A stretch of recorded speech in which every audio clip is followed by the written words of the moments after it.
Hi നമസ്കാരം. പുതിയൊരു വീഡിയോയിലേക്ക് എല്ലാവർക്കും സ്വാഗതം. ഇന്ന് കുറച്ച് ജോലികളുമായിട്ടാണ് വന്നിരിക്കുന്നത്. രാവിലത്തെ കുറച്ച് ജോലികൾ കാണിക്കാം. ഞാൻ ഇന്നലെ വൈകിട്ട് അരി ഉഴുന്നും അരച്ച് വെച്ചിരുന്നു. മാവ് ഏകദേശം കുതിർന്ന് വന്നിട്ടുണ്ട്. ഇനിയും ഇത് ഉപ്പുനീര് ഒഴിച്ച് ഇളക്കി ദോശ ചുടണം. അതുപോലെ കടല കുതിർത്ത് വെച്ചിട്ടുണ്ടായിരുന്നു. കഴുകി ക്ലീനാക്കി വെച്ചേക്കുകയാണ്. ഏകദേശം 250 ഗ്രാം കടലയോളം ഞാൻ എടുത്തിട്ടുണ്ട്. ഇത് ഒരു കുക്കറിലേക്ക് മാറ്റി കൊടുക്കുകയാണ്. കൂടെ വെള്ളവും ഒഴിച്ച് കൊടുക്കാം. ഇനിയും ഇതിൽ മഞ്ഞളും ഉപ്പും ആവശ്യത്തിനിട്ട് വേവിക്കാം. മഞ്ഞളും ഉപ്പും എല്ലാം ഇട്ട് കൊടുത്തിട്ടുണ്ടായിരുന്നു. ഇനിയൊന്ന് ഇളക്കി അടച്ച് അടുപ്പയിലോട്ട് വയ്ക്കും. വാരം ദിവസം രാവിലെ കഞ്ഞി അങ്ങ് അടുപ്പത്തിടുക പതിവുണ്ട്. കഞ്ഞിയെല്ലാം തിളച്ചിട്ടുണ്ട്. ഞാൻ ഉപ്പിലായിന് തയ്യാറാക്കി വെച്ചിട്ടുണ്ടായിരുന്നു. ഇനി അതൊഴിച്ച് കൊടുത്ത് ഇതെല്ലാം കൂടെ ചേർത്തൊന്ന് ഇളക്കി വയ്ക്കാം. അപ്പോൾ നന്നായി കുതിർന്നിട്ടുണ്ട്. ഇഡലി വേണേലും ദോശ വേണേലും എന്താ വേണേലും ഉണ്ടാക്കാം. കുറച്ച് പേർക്ക് ഇവിടെ ഇഡലി ഇഷ്ടമാണ്, കുറച്ച് പേർക്ക് ദോശ ഇഷ്ടവും. അപ്പം 2 സൈസിലും ഉണ്ടാക്കുക പതിവുണ്ട്. തോരൻ വയ്ക്കാനായിട്ട് കുറച്ച് ബീൻസ് ഇട്ടുണ്ടായിരുന്നു. അത് വെള്ളത്തിലോട്ട് ഇട്ട് വയ്ക്കാം. കുറച്ച് ഉപ്പുകല്ലൂടെ അതിൻ്റെ കൂടെ ഇടാം. കടലക്കറിക്ക് വേണ്ടി ഇഞ്ചിയും വെളുത്തുള്ളിയും ക്ലീനാക്കി വെച്ചിട്ടുണ്ടായിരുന്നു. അതൊന്നിട്ട് ചതച്ച്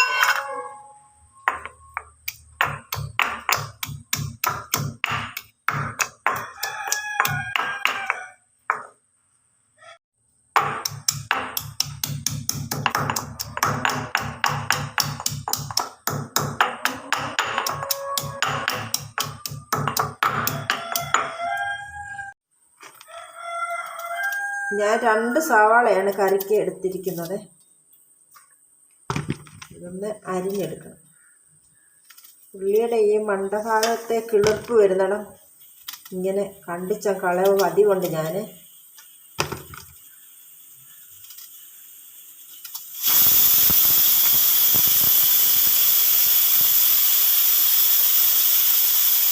ചെറുതായിട്ട് ഇങ്ങനെ അരിഞ്ഞെടുക്കും.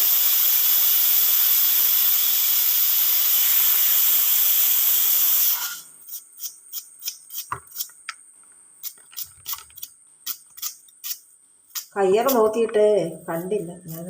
ഇങ്ങനെ കയ്യറ ഇല്ലാതെ ഞാൻ അരിയ പതിവുണ്ട്. അതുകൊണ്ട് എനിക്ക് പ്രശ്നമില്ല. കയ്യൊന്നും പോകത്തില്ല.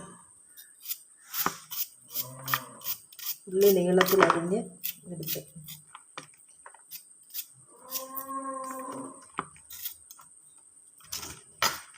ഇഞ്ചിയും വെളുത്തുള്ളിയും ചതച്ച് വെച്ചിട്ടുണ്ട്. ഇനി കറിവേപ്പില എടുത്തുകൊണ്ട് വരണം. കഞ്ഞി എന്തായെന്ന് നോക്കാം. വെന്ത് പോയി കാണും മിക്കവാറും. നോക്കട്ടെ. നന്നായിട്ട് വെന്തിട്ടുണ്ട്. കഞ്ഞി ഊറ്റാൻ പോവുകയാണ്. കറിയെല്ലാം വെന്തു. തീ ഓഫ് ആക്കാം. കഞ്ഞി ഊറ്റി അടുപ്പിൽ തീ ഉണ്ടായിരുന്നു. ഞാനപ്പം ചീനിച്ചട്ടി അടുപ്പിലോട്ട് വെച്ചായിരുന്നു. ഇനി ഇതിന് കടലക്കറിക്ക് വേണ്ടി എണ്ണ ഒഴിച്ച് കൊടുക്കുകയാണ്. കുറച്ച് എണ്ണ ഒഴിച്ചിട്ടുണ്ട്. കഞ്ഞി കണ്ട് ഊറ്റിയിട്ടേക്കുകയാണ്. കഞ്ഞിവെള്ളം ഇങ്ങനെ വെച്ചു. എണ്ണ ചൂടായിട്ടുണ്ടെന്ന് തോന്നുന്നു. കടുക് ഇട്ട് കൊടുത്തു. ചൂടാകാൻ സ്വല്പം കൂടെ ഉണ്ടെന്നാണ് തോന്നുന്നത്. കടുക് പൊട്ടാൻ ഇച്ചിരി പ്രയാസം.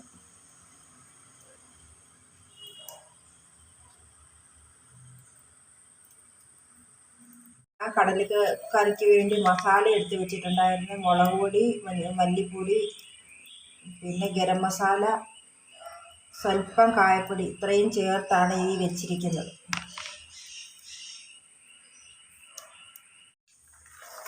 കടുകെല്ലാം പൊട്ടി വന്നിട്ടുണ്ടായിരുന്നു. ഞാൻ സവാള അരിഞ്ഞു വെച്ചത് ഇട്ട് കൊടുക്കുകയാണ്.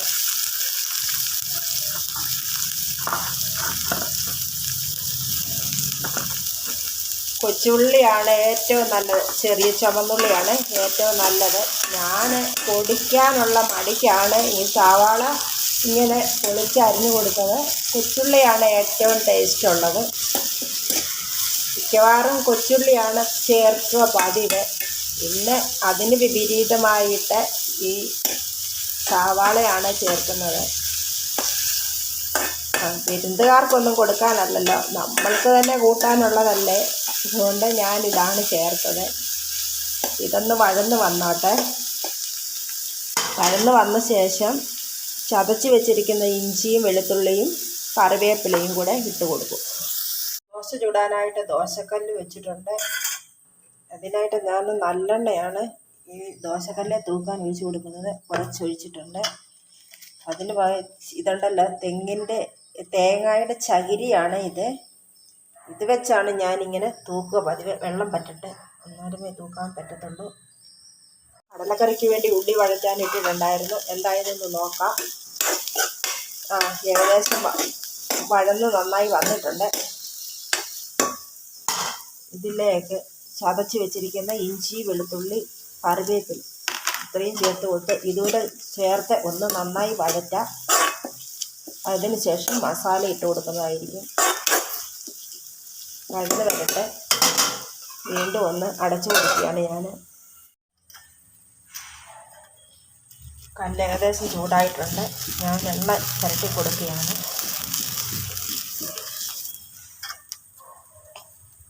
എന്നിട്ട് തയ്യാറാക്കി വെച്ചിരിക്കുന്ന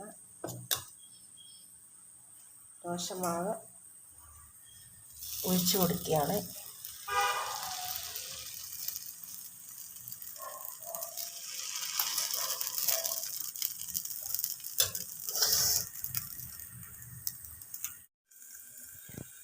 ഈ സമയം വഴറ്റാൻ വെച്ചിരുന്ന വെളുത്തുള്ളിയും ഇഞ്ചിയും കറിവേപ്പിലയും ഉള്ളിയും എല്ലാം നന്നായി വഴന്ന് വന്നിട്ടുണ്ട്. ഈ സമയം എടുത്ത് വെച്ചിരിക്കുന്ന മസാലയും ചേർത്ത് കൊടുക്കാം. എന്നിട്ട് നന്നായി ഇത് ഒന്ന് പച്ചച്ചുവ മാറുന്നിടം വരെ ഒന്ന് മൂപ്പിക്കാം.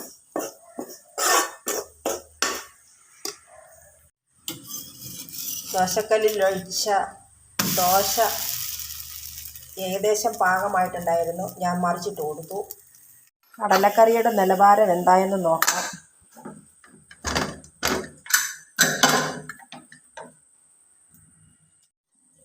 കടലക്കറിക്ക് വേണ്ടി വെച്ചിട്ടുള്ള കടല നന്നായി വെന്തിട്ടുണ്ട്. ഇതിൻ്റെ അകത്തോട്ട് മസാലകളെല്ലാം ചേർത്ത് കൊടുക്കണം. ചേർത്ത് കൊടുത്തിട്ട് ഒന്നുകൂടെ നല്ലതായിട്ട് തിളപ്പിക്കണം. കടലക്കറിയിലേക്ക് മസാലയെല്ലാം ഞാൻ ചേർത്തിരുന്നു. ഉപ്പ് നോക്കിയപ്പോൾ ഉപ്പ് കുറവായിരുന്നു. ഞാൻ സ്വല്പം ഉപ്പോട് ഇട്ട് കൊടുക്കുകയാണ്. ഇതിനി ഇരുന്നൊന്ന് തിളച്ച ശേഷം വാങ്ങി വയ്ക്കാം. അങ്ങനെ കടലക്കറി റെഡിയായി. അങ്ങനെ ഒരടുപ്പേ ദോശയും തയ്യാറായിക്കൊണ്ടിരിക്കുന്നു. ഇനിയും ബീൻസ് തോരൻ വെക്കാനുള്ള ബീൻസ് എല്ലാം ഒന്ന് ക്ലീൻ ആക്കി എടുക്കണം. ഇന്നത്തെ ബ്രേക്ക്ഫാസ്റ്റിന് കൂടെ ഒരു ചായയും കുടിക്കണമല്ലോ. അതിനുവേണ്ടി ഞാനിപ്പം ചായ അടുത്ത് കാണും. 2 ഗ്ലാസ് പാലും 2 ഗ്ലാസ് വെള്ളവുമാണ് ഞാൻ ചായക്ക് എടുക്കുന്നത്.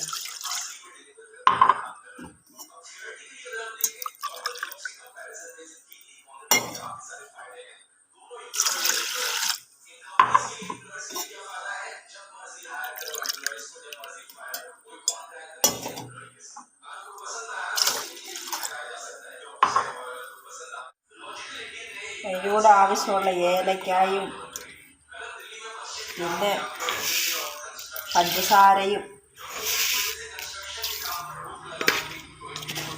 അതുകൂടാതെ തേയിലയും എല്ലാം കൂടെ ഇട്ട് അങ്ങ് വയ്ക്കും. തിളച്ച് കഴിഞ്ഞ് വാങ്ങി ഒഴിച്ച് കുടിക്കും. എല്ലാം കൂടെ ചേർത്ത് ഇനി അടുപ്പയിലോട്ട് വയ്ക്കാം. ജോലികൾ ചെയ്തുകൊണ്ടിരുന്നപ്പോൾ വണ്ടിക്കാർ ഏത്തക്കൊലയും കൊണ്ട് വന്നായിരുന്നു. ഞാനത് കുറച്ച് 2.5 കിലോ മേടിച്ചു. അത് പൊളിച്ച് കുറച്ച് തോരൻ വയ്ക്കാനെടുത്തിട്ട് ബാക്കി പൊളിച്ച് വെച്ചു. ഉപ്പേരി വറക്കാം. ഓണം വരെ ഒന്നും ഇരിക്കത്തില്ല, എങ്കിലും വറുത്ത് വയ്ക്കാം.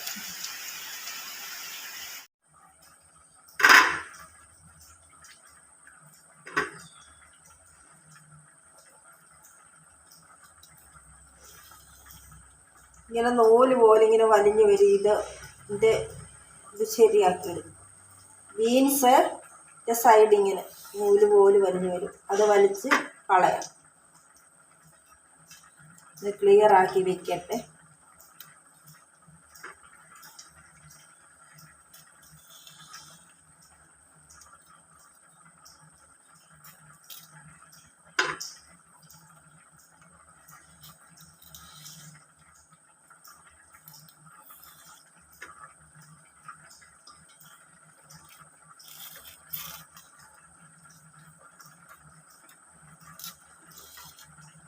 ഇന്നത്തെ ഈ ചെറിയ വീഡിയോ നിങ്ങൾക്ക് ഇഷ്ടപ്പെട്ടു എങ്കിൽ ലൈക്ക്, കമൻറ്റ്, സബ്സ്ക്രൈബ് ചെയ്യുക. നിങ്ങളുടെ സപ്പോർട്ട് എനിക്ക് ആവശ്യമാണ്. വീണ്ടും പുതിയൊരു വീഡിയോയിൽ കാണാം. Thank you.